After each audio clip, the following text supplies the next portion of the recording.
Thank you very much, my fellow Americans. I am very proud to announce today that we have reached a deal to end the shutdown and reopen the federal government.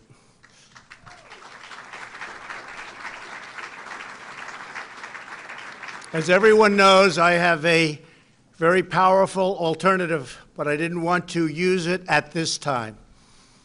Hopefully it will be unnecessary.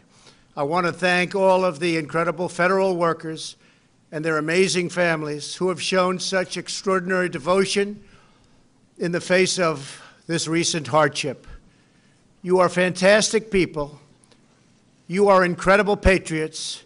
Many of you have suffered far greater than anyone but your families would know or understand. And not only did you not complain, but in many cases you encouraged me to keep going because you care so much about our country and about its border security. Again, I thank you. All Americans, I thank you. You are very, very special people. I am so proud that you are citizens of our country. When I say make America great again, it could never be done without you. Great people. In a short while, I will sign a bill to open our government for 3 weeks until February 15th.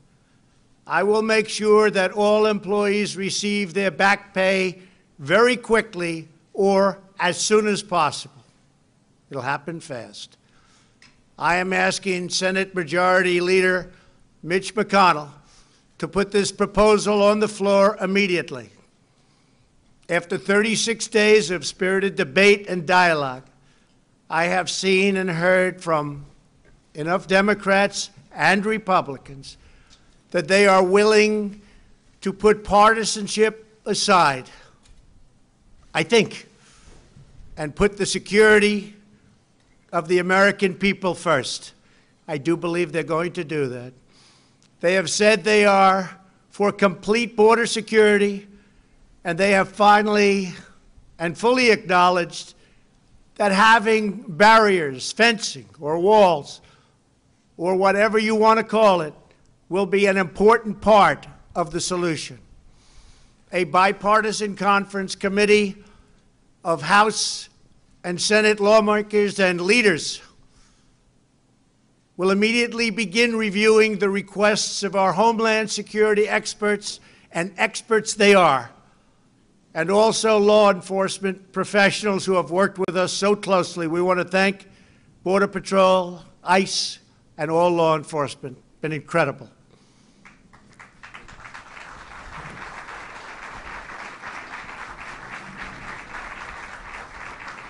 Based on operational guidance from the experts in the field, they will put together a Homeland Security package for me to shortly sign into law. Over the next 21 days, I expect that both Democrats and Republicans will operate in good faith. This is an opportunity for all parties to work together for the benefit of our whole beautiful, wonderful nation. If we make a fair deal, the American people will be proud of their government for proving that we can put country before party. We can show all Americans and people all around the world that both political parties are united when it comes to protecting our country and protecting our people. Many disagree. But I really feel that working with Democrats and Republicans, we can make a truly great and secure deal happen for everyone. Walls should not be controversial. Our country has built 654 miles of barrier over the last 15 years, and every career Border Patrol agent I have spoken with has told me that walls work. They do work. No matter where you go, they work. Israel built a wall, 99.9% successful. Won't be any different for us. They keep criminals out. They save good people from attempting a very dangerous journey from other countries, thousands of miles, because they think they have a glimmer of hope of coming through. With a wall, they don't have that hope. They keep drugs out, and they dramatically increase efficiency by allowing us to patrol far larger areas with far fewer people. It's just common sense. Walls work. That's why most of the Democrats in Congress have voted in the past for bills that include walls and physical barriers and very powerful fences. The walls we are building are not medieval walls. They are smart walls designed to meet the needs of frontline border agents and are operationally effective. These barriers are made of steel, have see-through visibility, which is very important, and are equipped with sensors, monitors, and cutting-edge technology, including state-of-the-art drones. We do not need 2,000 miles of concrete wall from sea to shiny sea. We never did. We never proposed that. We never wanted that, because we have barriers at the border where natural structures are as good as anything that we can build. They're already there. They've been there for millions of years. Our proposed structures will be in predetermined high-risk locations that have been specifically identified by the Border Patrol to stop illicit flows of people and drugs. No border security plan can ever work without a physical barrier. Just doesn't happen.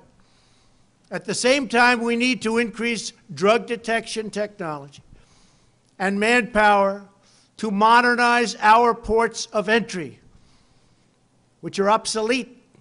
The equipment's obsolete. They're old. They're tired. This is something we have all come to agree on and will allow for quicker and safer commerce. These critical investments will improve and facilitate legal trade and travel through our lawful ports of entry. Our plan also includes desperately needed humanitarian assistance for those being exploited and abused by coyotes, smugglers, and the dangerous journey north. The requests we have put before Congress are vital to ending the humanitarian and security crisis on our southern border. Absolutely vital. Will not work without it. This crisis threatens the safety of our country and thousands of American lives. Criminal cartels, narco-terrorists, transnational gangs like MS-13, and human traffickers are brazenly violating U.S. laws and terrorizing innocent communities. Human traffickers. The victims are women and children, maybe to a lesser extent, believe it or not, children. Women are tied up, they're bound, duct tape put around their faces, around their mouths. In many cases, they can't even breathe. They're put in the backs of cars or vans or trucks. They don't go through your port of entry.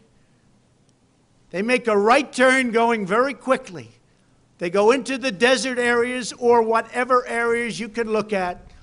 And as soon as there's no protection, they make a left or a right into the United States of America. There's nobody to catch them. There's nobody to find them.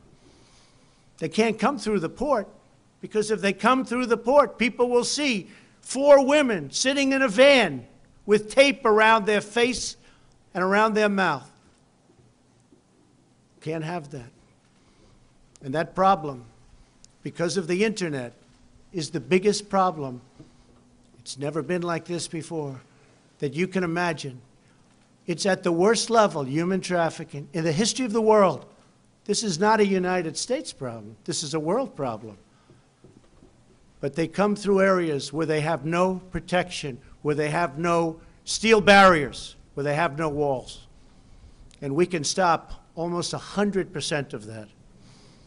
The profits reaped by these murderous organizations are used to fund their malign and destabilizing conduct throughout this hemisphere. Last year alone, ICE officers removed 10,000 known or suspected gang members like MS-13 and members as bad as them. Horrible people, tough, mean, sadistic. In the last 2 years, ICE officers arrested a total of 266,000 criminal aliens inside of the United States, including those charged or convicted of nearly 100,000 assaults, 30,000 sex crimes, and 4,000 homicides, or as you would call them, violent, vicious killings. Can be stopped. Vast quantities of lethal drugs, including meth, fentanyl, heroin, and cocaine, are smuggled across our southern border and into U.S. schools and communities. Drugs kill much more than 70,000 Americans a year and cost our society in excess of $700 billion.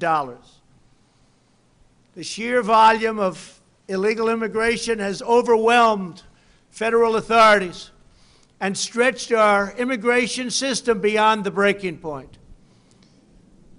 Nearly 50 migrants a day are being referred for medical assistance. They're very, very sick, making this a health crisis as well.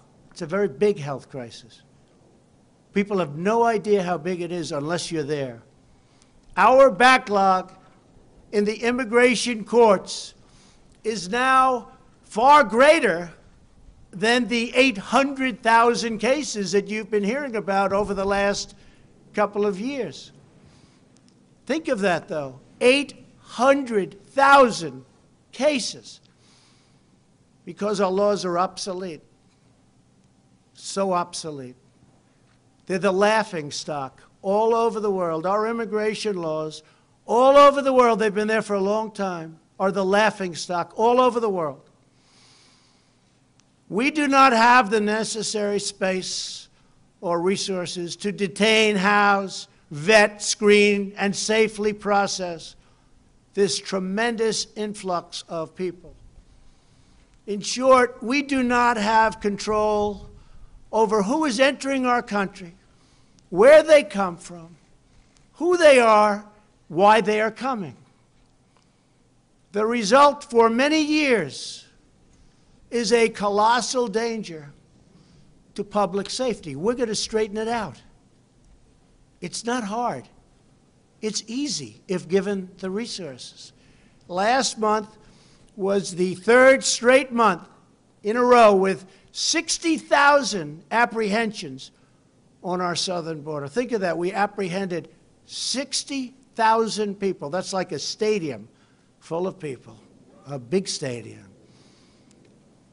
There are many criminals being apprehended, but vast numbers are coming because our economy is so strong. We have the strongest economy now in the entire world. You see what's happening. We have nowhere left to house them and no way to promptly remove them. We can't get them out because our laws are so obsolete, so antiquated, and so bad. Without new resources from Congress, we will be forced to release these people into communities, something we don't want to do, called catch and release. You catch them. Even if they're criminals, you then release them. And you can't release them from where they came, so they go into our country and end up in places you would least suspect. And we do as little releasing as possible, but they're coming by the hundreds of thousands. I have had zero Democrat lawmakers volunteered to have them released into their districts or states, and I think they know that, and that's what we're going to be discussing over the next 3 weeks. The painful reality is that the tremendous economic and financial burdens of illegal immigration fall on the shoulders of low-income Americans, including millions of wonderful, patriotic, law-abiding immigrants who enrich our nation. As Commander-in-Chief, my highest priority is the defense of our great country.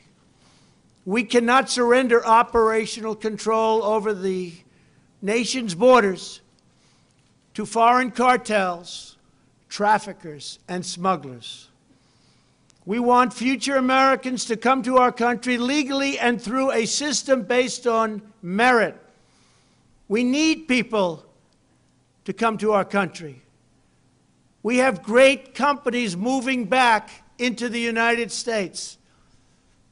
And we have the lowest employment and the best employment numbers that we've ever had. There are more people working today in the United States than have ever worked in our country. We need people to come in to help us on the farms and with all of these great companies that are moving back. Finally, they're moving back. People said it couldn't happen. It's happening. And we want them to enjoy the blessings of safety and liberty and the rule of law. We cannot protect and deliver these blessings without a strong and secure border. I believe that crime in this country can go down by a massive percentage if we have great security on our southern border. I believe drugs, large percentages of which come through the southern border, will be cut by a number that nobody will believe. So let me be very clear. We really have no choice but to build a powerful wall or steel barrier. If we don't get a fair deal from Congress, the government will either shut down on February 15th again, or I will use the powers afforded to me under the laws and the Constitution of the United States to address this emergency. We will have great security. And I want to thank you all very much. Thank you very much.